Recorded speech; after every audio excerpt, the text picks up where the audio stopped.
Hello everyone, I hope everyone is having a great Sunday.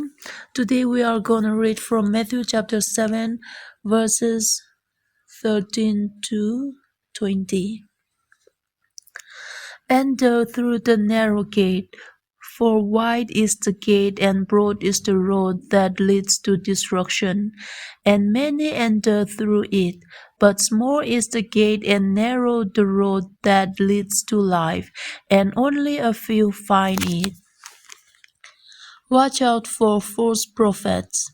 They come to you in sheep's clothing, but inwardly they are ferocious wolves. But by their fruit you will recognize them. Do people pick grapes from thorn bushes, or fig from thistles? Likewise, every good tree bears good fruit, but a bad tree bears bad fruit. A good tree cannot bear bad fruit, and a bad tree cannot bear good fruit. Every tree that does not bear good fruit is cut down and thrown into the fire. Thus, by their fruit you will recognize them. Thank you so much, everyone, for listening. God bless and see you tomorrow.